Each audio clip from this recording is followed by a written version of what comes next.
Terima kasih Anda masih bersama kami. Saudara, diskusi publik yang menghadirkan 3 pejabat pemerintahan Prabowo Gibran di UGM berakhir dengan konfrontasi. Mahasiswa menuduh mereka gagal mengatasi kekhawatiran publik atas kondisi ekonomi, tata kelola, dan penerapan Pancasila sebagai ideologi bernegara.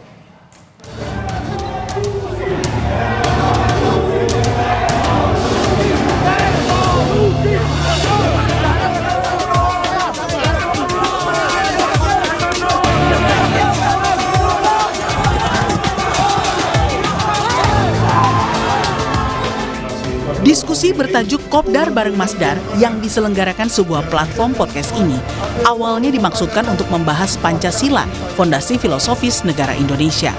Namun, forum ini berubah menjadi perdebatan tentang kinerja pemerintahan Prabowo Gibran. Diskusi pun berakhir ricuh saat mahasiswa menyerbu ke atas panggung. Ketiga pejabat di Kabinet Prabowo, yakni Ketua Tim Nasional Percepatan Penanggulangan Kemiskinan Budiman Sujatmiko, Menteri ATR BPN Nusron Wahid, dan Wakil Menteri Pertanian Sudaryono harus dibawa keluar gedung gelanggang inovasi dan kreativitas UGM karena situasi yang semakin panas. Menurut Sudaryono, diskusi yang awalnya berjalan kondusif tiba-tiba dihentikan sekelompok orang yang tidak menginginkan dialog. Sudaryono menyebut setelah pembubaran yang berujung ricuh, mobilnya dan mobil Menteri ATR BPN Nusron Wahid kembali dicegat. Ada sekelompok orang kemudian mengganggu dan tidak menginginkan adanya dialog itu. Ya, saya, Pak Nusron dan Pak Budiman berusaha stay. Karena setelah itu kemudian kalau tidak salah ada yang lempar air, terus ada yang mukul pundak saya gini ya. Pada saat pulang di mobil dicegat. Kemudian kami dicari-cari. Karena dicari-cari ya kami keluar.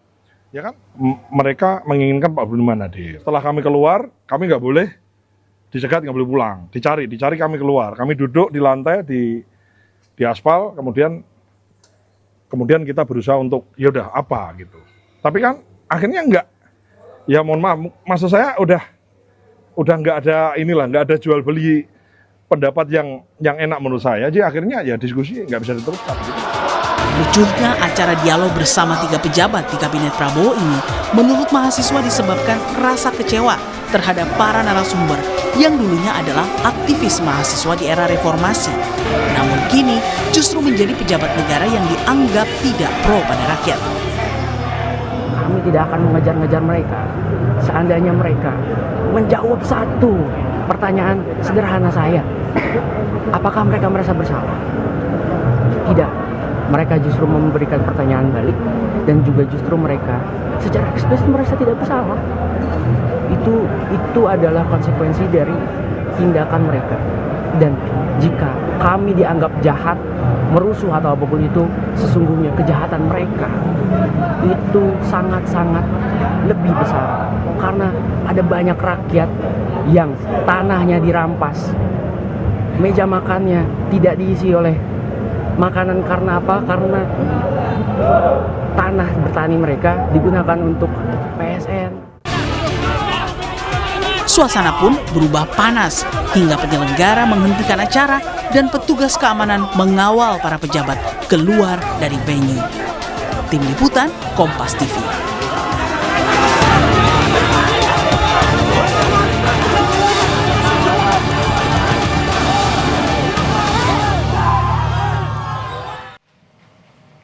Lalu apa sebenarnya pemicu keributan di acara dialog tentang Pancasila di UGM pada Senin malam tadi? Kita bahas bersama Kepala Badan Pengentasan Kemiskinan Budiman Sujatmiko yang hadir dalam acara tersebut. Ada juga Direktur Eksekutif Lingkar Madani Ray Rangkuti. Selamat petang semuanya. Sore. Bang Budiman, Anda yang hadir kemarin di acara di UGM, apa yang sebenarnya jadi trigger, pemicu sampai ada konfrontasi ketika acara dialog?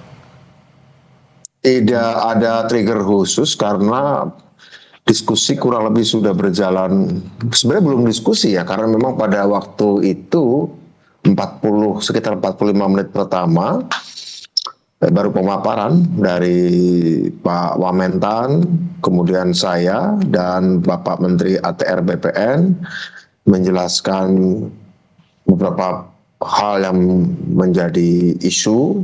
Kita awali dari isu mengenai kebijakan satu pintu untuk ekspor, ya, kemudian berapa kerugian negara selama 34 tahun ini ketika pintu ekspor dibiarkan berlaku secara liberal, secara bebas. Sudah 15.000 triliun rupiah selama 34 tahun terakhir ini. Kemudian juga berbicara soal kami datang untuk berdialog langsung dengan mahasiswa, mendengar protes mereka, mendengarkan kritik mereka. Jadi kami langsung turun dan ini kami akan melakukan itu selama kami diundang, dan karena kami juga diundang, jadi kami akan mendengarkan. Jadi nggak ada satu trigger yang khusus ya.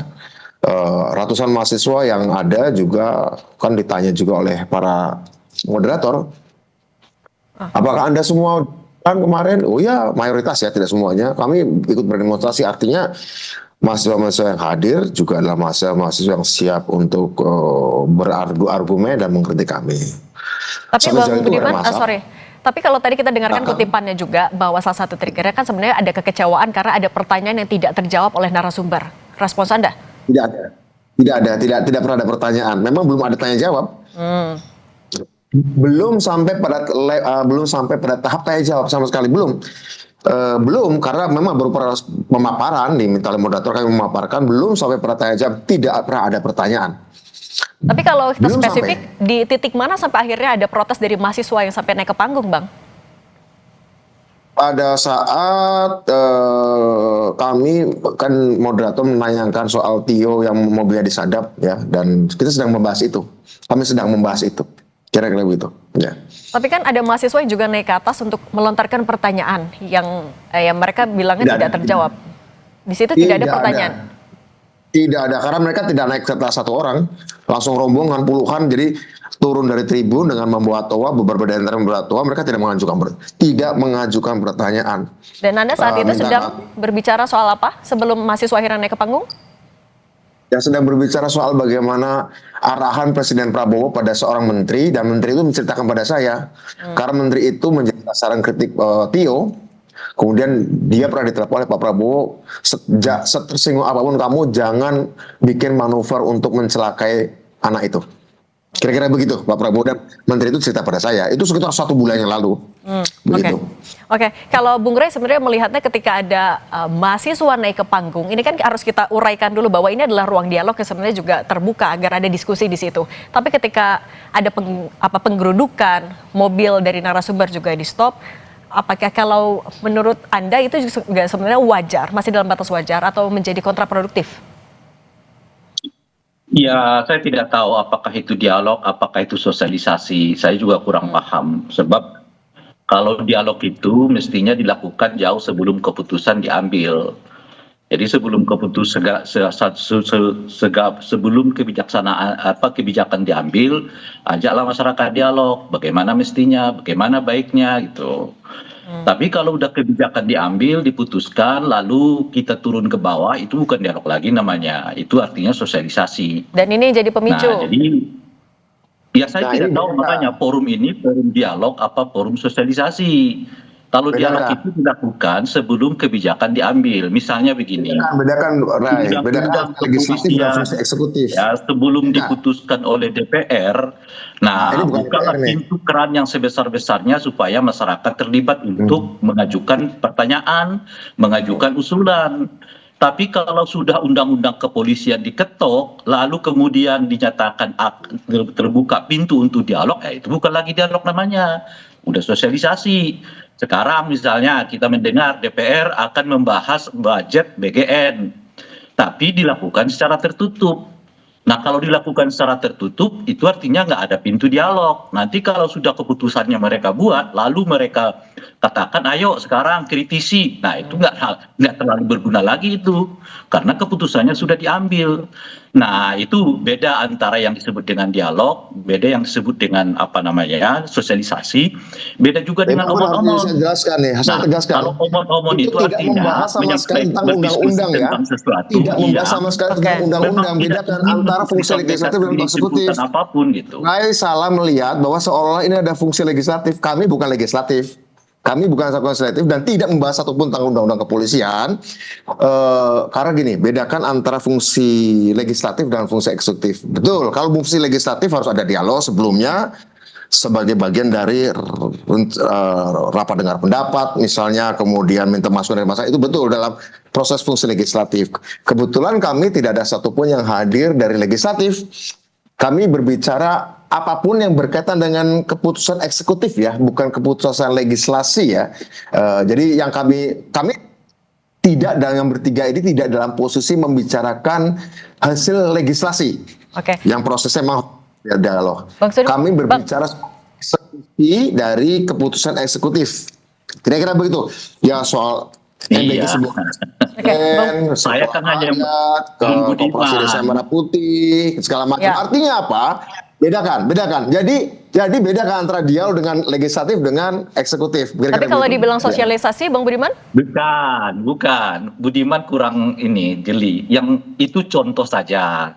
Contoh misalnya, sebelum undang-undang polisi itu ditetapkan, Anda buka namanya pendapat publik, itu namanya sedang dialog. Tapi kalau sudah Anda putuskan satu keputusan, yang kita sebut saja contohnya adalah undang-undang polisi, lalu Anda ajak masyarakat untuk mencermatinya, itu bukan lagi dialog namanya itu adalah sosialisasi. Itu contoh aja Bung Budiman.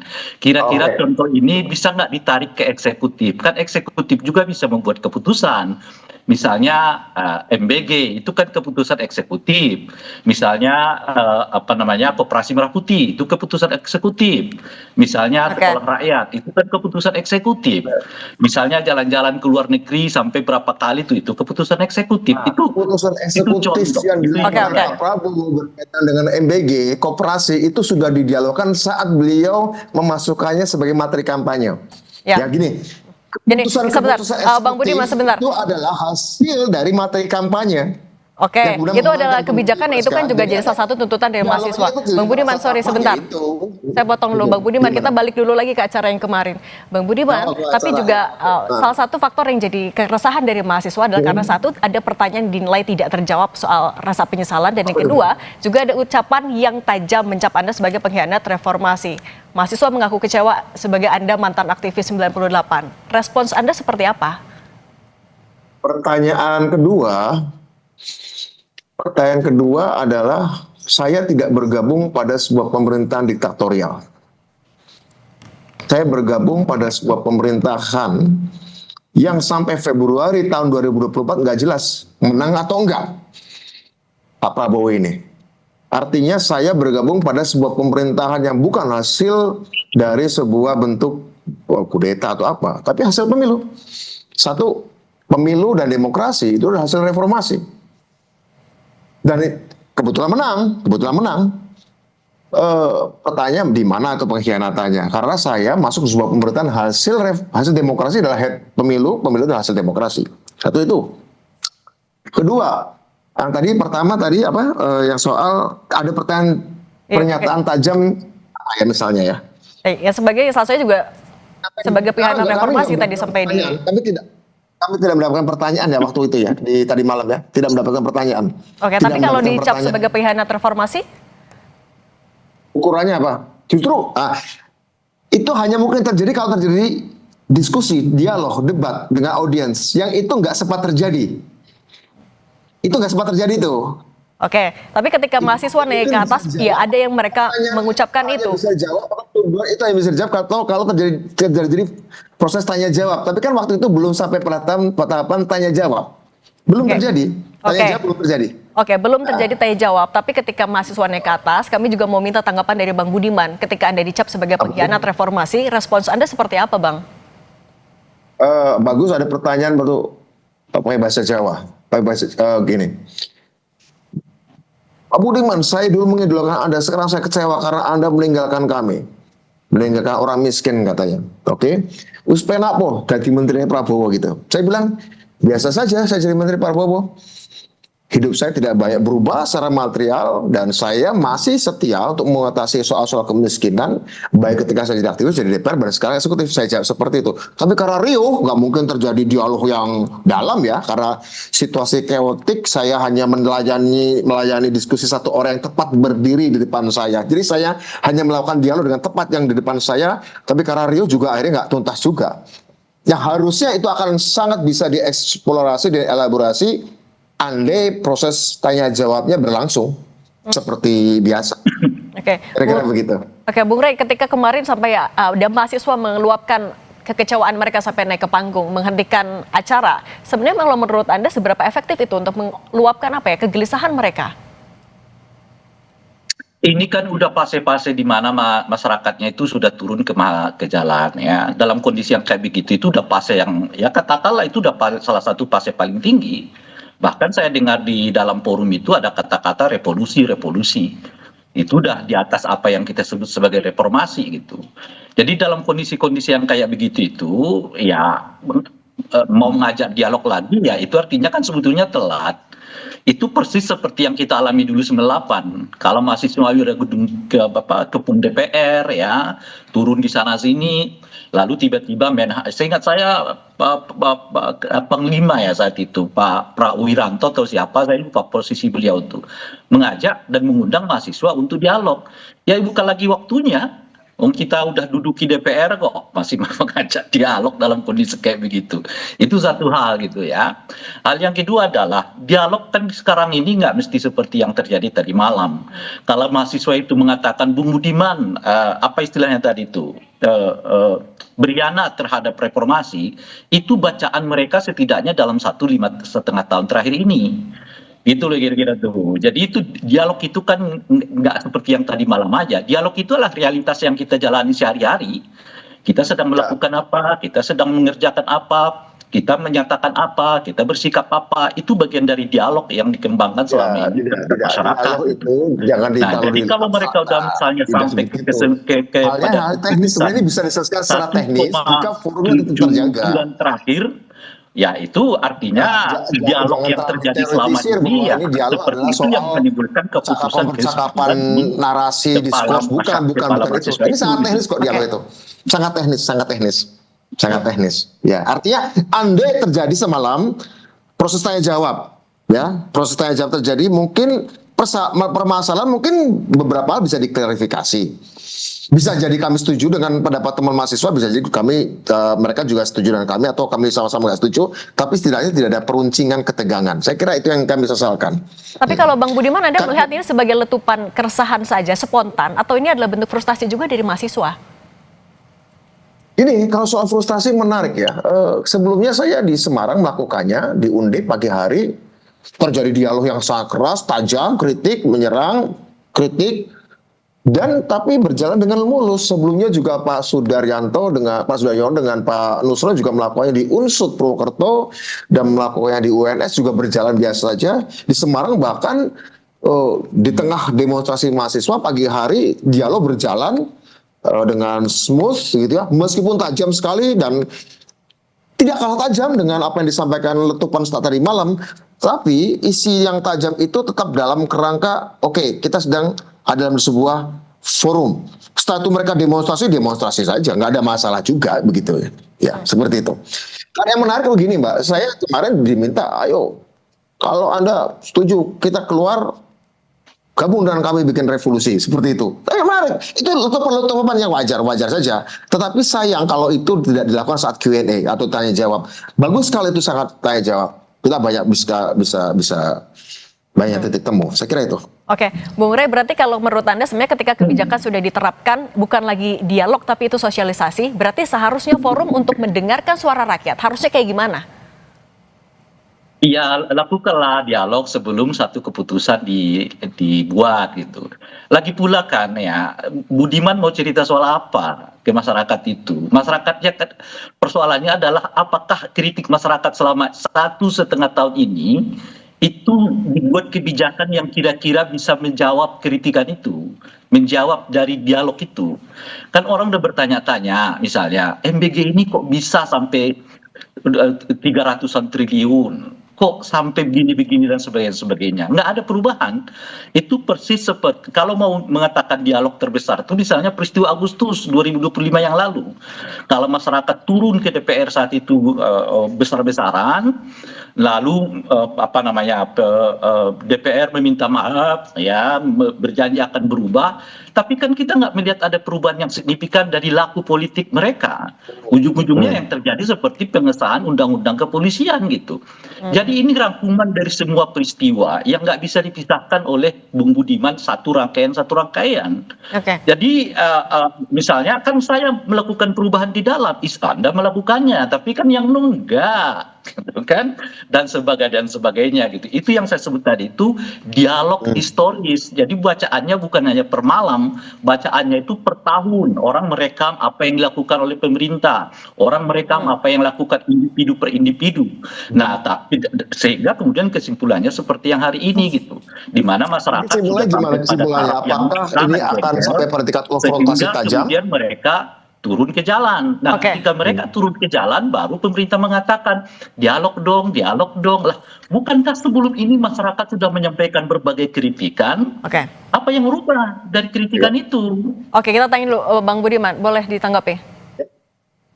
Ya, pertama begini, kesimpulannya adalah masukan-masukan itu tetap dilakukan. Sekarang kita tahu bahwa misalnya di BGN ya, kepala yang baru, Ibu Nani, sedang melakukan evaluasi dan moratorium untuk pengembangan dapur-dapur baru, dan dapur-dapur yang ada juga akan dievaluasi. Itu adalah satu bentuk koreksi atau adalah satu bentuk masukan dari teman-teman yang memprotesnya. Kemudian juga beberapa hal lagi yang lainnya kan tidak terlalu banyak dikritik ya. Mungkin sekarang KDKMP, di KDKMP juga sedang ada proses review lagi bagaimana pembangunan koperasi dan segala macamnya. Tentu saja apa yang dilakukan oleh dialog desa masukan Rai tadi berkaitan dengan dialog historis itu benar, itu menjadi catatan. Nah, tapi dalam pengertian ini, ketika kita sudah pada titik ini, pemerintah sudah melakukan koreksi nih ya, melakukan koreksi. Tapi ada juga kan hal yang misalnya dikatakan begini, minimal letupan-letupan yang kami dengar tadi malam, pemerintah tidak peduli rakyat miskin misalnya seperti itu ya. Pemerintah memiskinkan rakyat, dan ada juga teriak-teriakan, kami ini sudah nggak bisa makan, kami ini sudah nggak bisa uang, kami itu kan letupan-letupan seperti itu kan ini adalah letupan-letupan yang sifatnya sangat personal. Tapi apakah itu mencerminkan keseluruhan bahwa memang rakyat tidak bisa makan? Artinya Bang Budiman, ketika tadi Anda juga menyinggung ada teriakan sampai ada revolusi, itu berarti maksudnya tidak mewakili semua keresahan publik, hanya sebagian saja?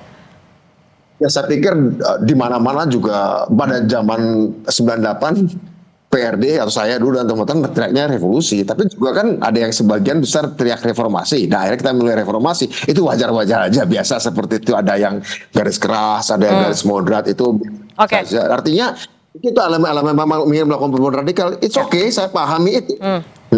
Kalau gitu Bung Ray, kalau mau revolusi dialog seperti apa? Revolusi seperti apa? Kira-kira begitulah.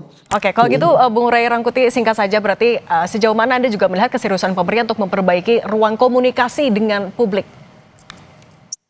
Ya, ini yang menurut saya yang jadi problem utama sekarang pada pemerintahan Pak Prabowo, bukan hanya di pemerintahan tapi termasuk di legislatifnya. Ada tingkat kepercayaan publik yang turun drastis kepada mereka. Makanya ketika Budiman dan kawan-kawan turun ke bawah, orang sudah melihatnya dalam kerangka ini sekedar mau katakanlah membuat mereka diam gitu loh kira-kira, tapi belum tentu ada komitmen untuk melakukan perubahan gitu. Nah, ini tantangan serius pada pemerintahan Pak Prabowo termasuk legislatif, karena seperti yang saya sebutkan itu tadi, kalau peristiwa Agustus 2025 terjadi, ya kan, pimpinan-pimpinan DPR memohon maaf, ya berjanji akan berubah, tapi abang tidak alami, nggak butuh satu tahun kok, proses terjadi lagi ya, undang-undang kepolisian diketuk dengan sangat cepat. Sekarang hari ini kita dengar perbincangan soal biaya BGN yang baru juga akan dirapatkan dengan cara tertutup. Jadi nggak ada yang kelihatan, nggak ada yang berubah. Nah, oleh karena itulah kita perlu mungkin sampaikan sekarang yang paling penting itu bukan lisan tapi tindakan. Coba dibuktikan pasca ini bahwa pemerintah berubah. Ketua BGN kita harus meminta kepada DPR agar pembahasan biaya BBM tahun ke depan itu dilakukan terbuka di Komisi 9, bukan tertutup. Artinya poinnya adalah di pembuktian. Bang Budi Basujatmiko dan Bang Ray Rangkuti, terima kasih sudah berbagi bersama kami. Sehat selalu semuanya. Sama-sama. Sama-sama.